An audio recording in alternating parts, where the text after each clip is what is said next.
Hi friends, and welcome to this video on the pre-exam routine that helped me enter my A-level exams feeling calm and confident and eventually end up achieving all A stars at A-level. If this is the first time you're discovering my channel, hello and welcome to the family. My name is Deep and I am a first-year undergraduate studying biology at the University of Oxford.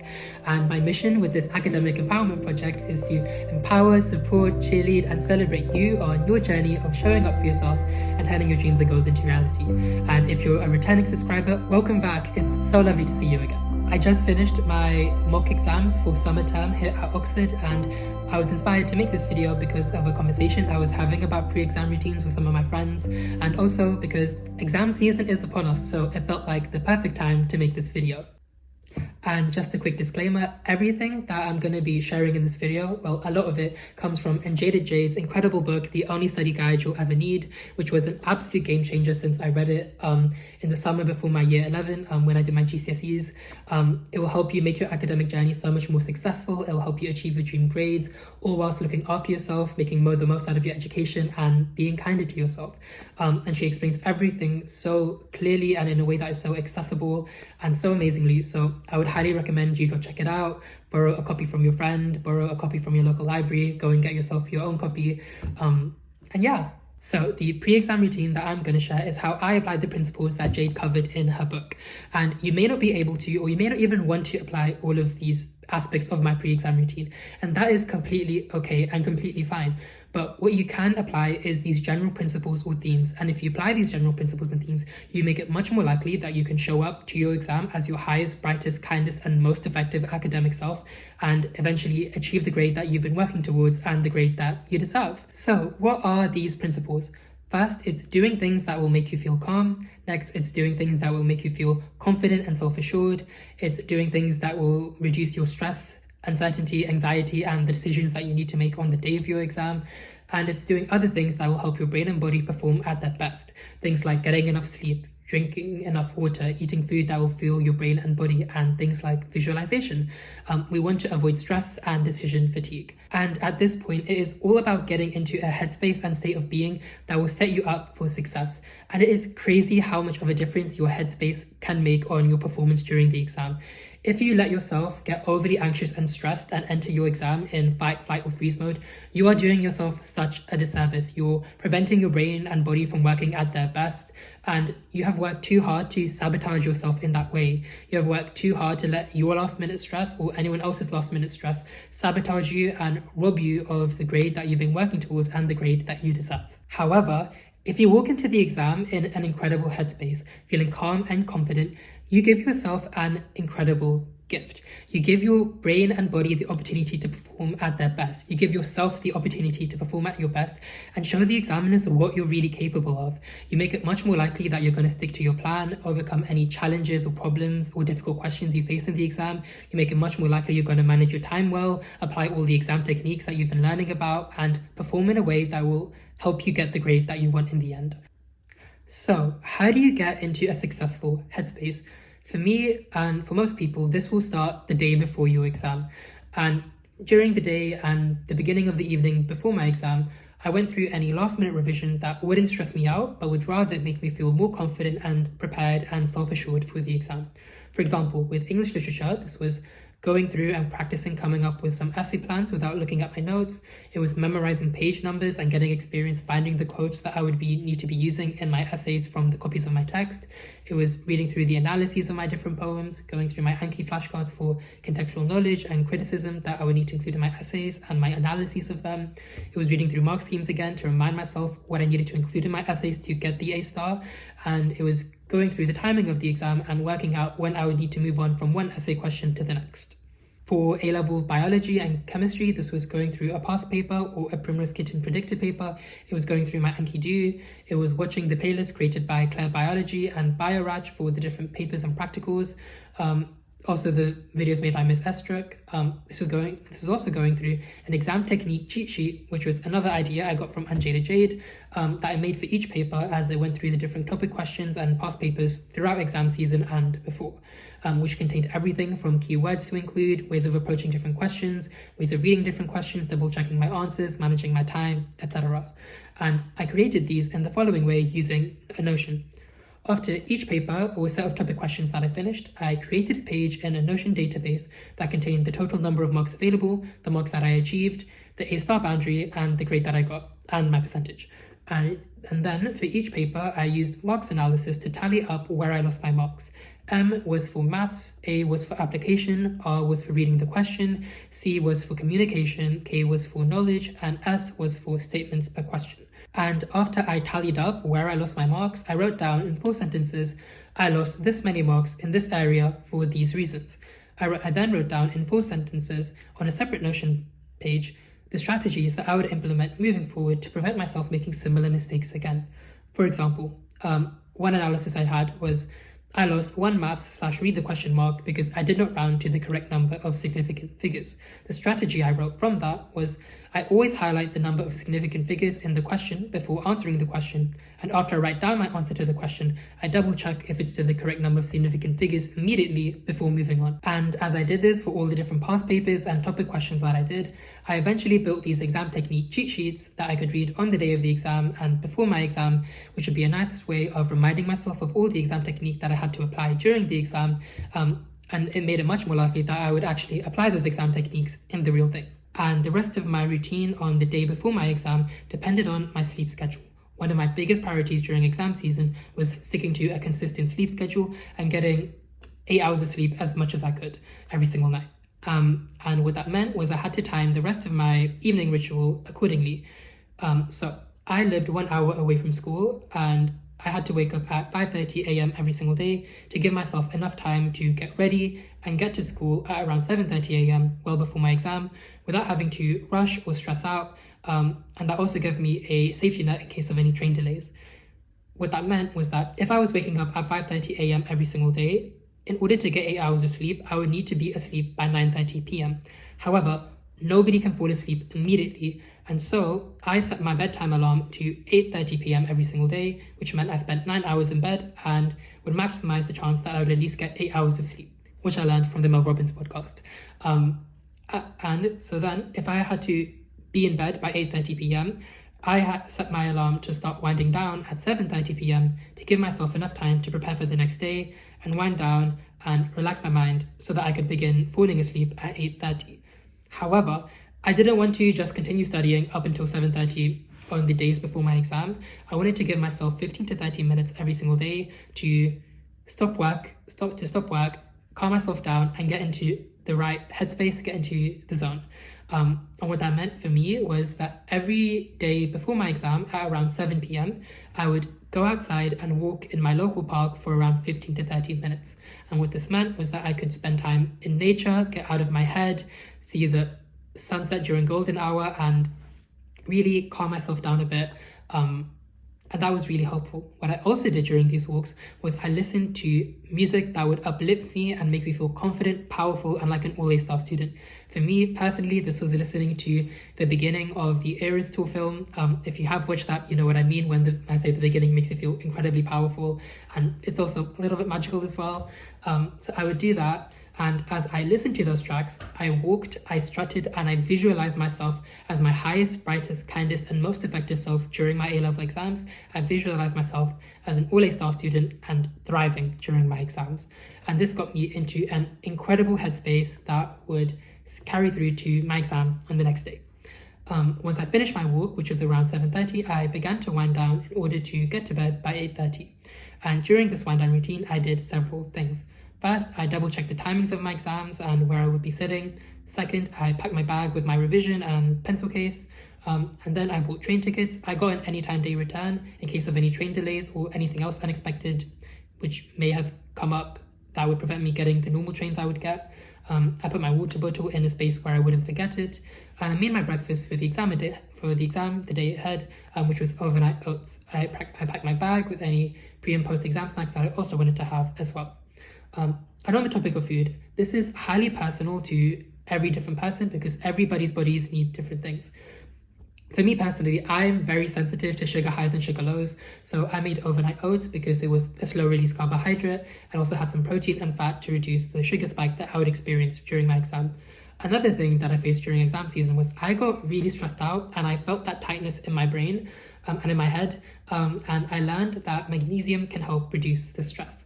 And magnesium is found in chlorophyll, which is found in green leafy vegetables. And so during exam season and after eating my oats in the mornings for breakfast, I would drink a little bit of a green smoothie. The one that I always got was the Mockingbird raw green smoothie because it didn't have so much fruit in it. So it would reduce the sugar spike that I would experience. During exam season as well, I also did try to fuel my body with some brain foods and other things that would energize me. For example, I put blueberries in my oats, which are brain foods, and I also drank the Mockingbird Raw Boost smoothie and the Naked Blue Machine blueberry smoothie as well. And this may have all been placebo effect, but even if it was, I still found them really helpful. I then brushed my teeth, I washed my face, did my skincare, and then I talked to my family for a little bit, which also calmed me down, and we tried to avoid stressful conversations. And on the topic of friends and family and loved ones, this brings me to another point. During exam season, especially the days before your exams and the days when you have to do the exams, you want to feel calm and confident.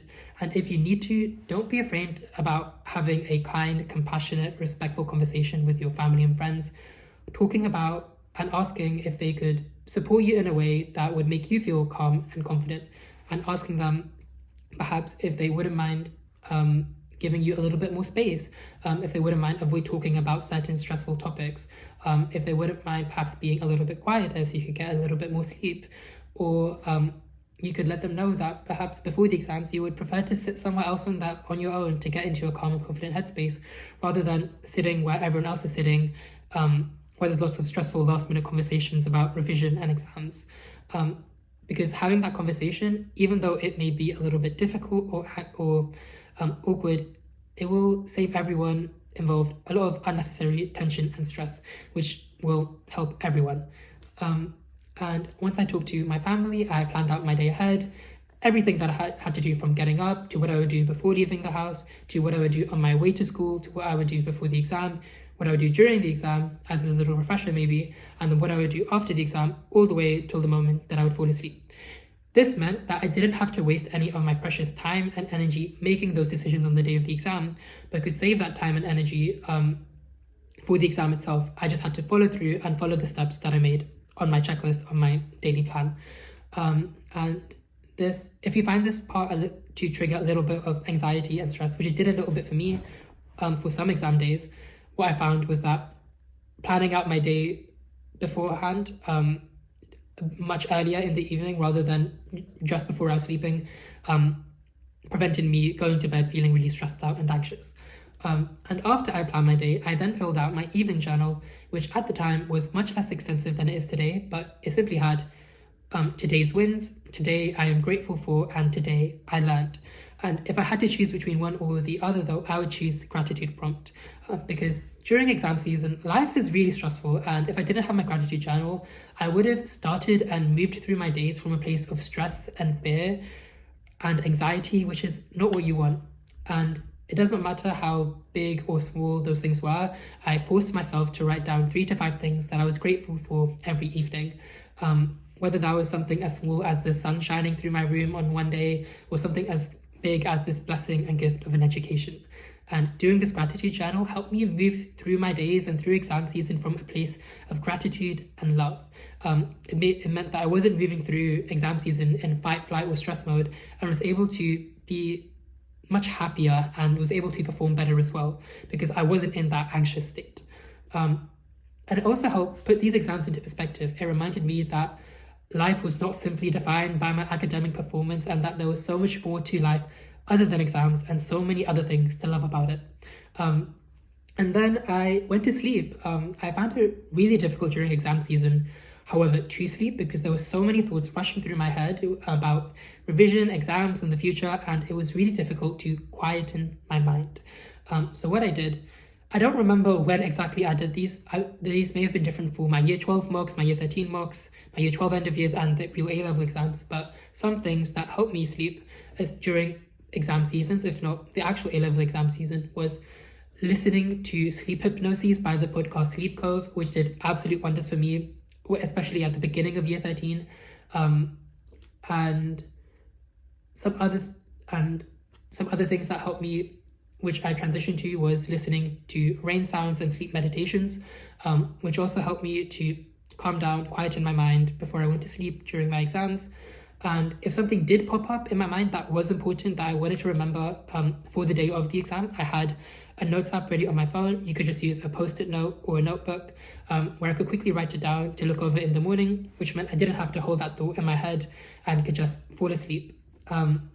Since then, I learned so much more about what an effective evening routine looks like from the Mel Robbins podcast, which I implement now in my day-to-day life and during university exam seasons.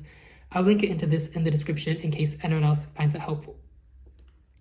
And that brings us to the morning of the exam. So the first thing that I did was wake up to my alarm. For me, most of the times this was pretty easy, but there were some days when I woke up and I just felt this incredible weight and heaviness on my chest because of my anxiety and nervousness about exams.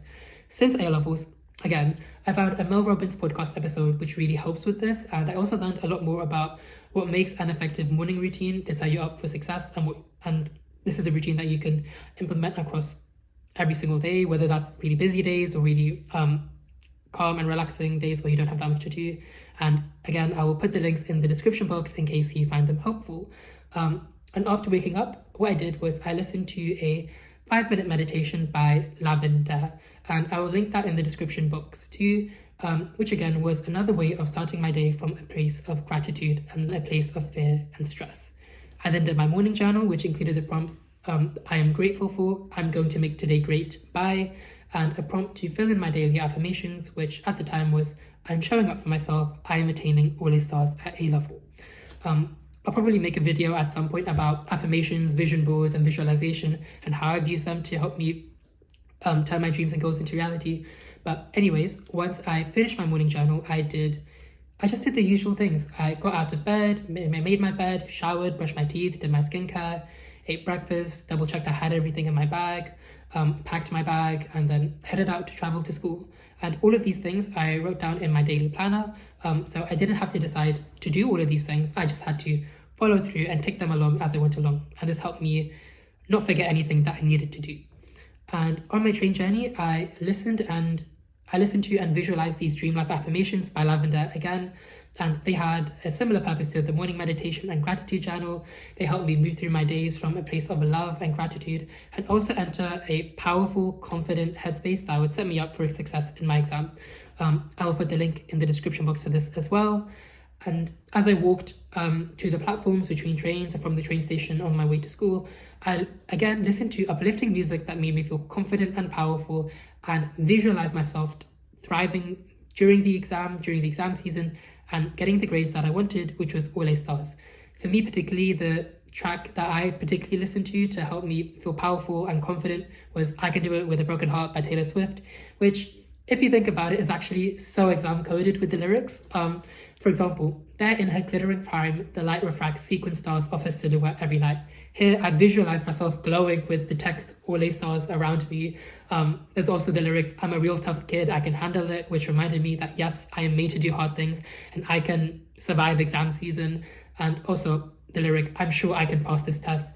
Quite literally, I'm sure I can get all A stars at A-level, which was the grades that I wanted to get. Then when I got into school, I continued to do any last minute revision that I planned to do. And if I had my exam in the afternoon, I tried to have my lunch a little bit earlier to prevent me experiencing a sugar low during my exam, and also to have a little bit of a lighter lunch to prevent me feeling too full and sick. I tried to eat food that would fuel my body and brain to perform at their best.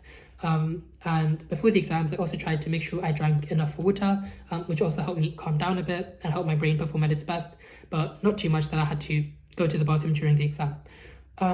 And this brings us to the 30 to 45 minutes before the exam mark. And at this point, I stopped all the last minute revision that I was doing, and I went to a quiet-ish place where I could reset myself into a headspace to set me up for success. And for me, this was just a small little corridor waiting place area in my school. If your school doesn't have a place like this, what you could potentially consider is asking some of your teachers if you could go into a spare classroom to get yourself into a calm and confident headspace before the exams. I'm sure if they could, your teachers would want to help you and support you in this way.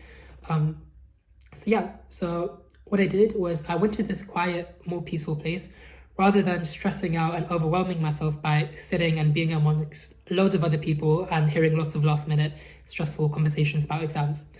Then I sat down and once again I did my 5-minute morning meditation, the same one that I did in the morning, to calm me down. And then I did a visualization that helped me set myself up for success during the exams. What I did was I put on the track Mastermind by Taylor Swift and did a visualization. I visualized myself getting up from where I was sitting, walking over to the exam hall with confidence, placing my hands on my hips in superhero position as I was waiting in queue, which apparently helps with confidence and performing at your best during stress, periods of stress. I don't know if it's just placebo, but I learned about it from Grey's Anatomy. I visualized myself saying good luck to my friends before we went in, smiling at the invigilators as I walked in, sitting at my desk, getting my things ready. I visualized myself doing breathing exercises at my desk. If I was particularly nervous, I did what they called a therapeutic sigh, which is when you breathe in as much as you could, pause, breathe in a little bit more, and then exhale slowly. Sometimes I did inhales for 4 and exhales for 6 seconds. And other times I did box breathing as well, which helps improve focus, in which you breathe in for 4, hold for 4, breathe out for 4, and hold for 4. I visualized myself reading over the instructions carefully, figuring out the timings I had to follow during the exams. I visualized myself listening to the invigilators and then beginning my exam.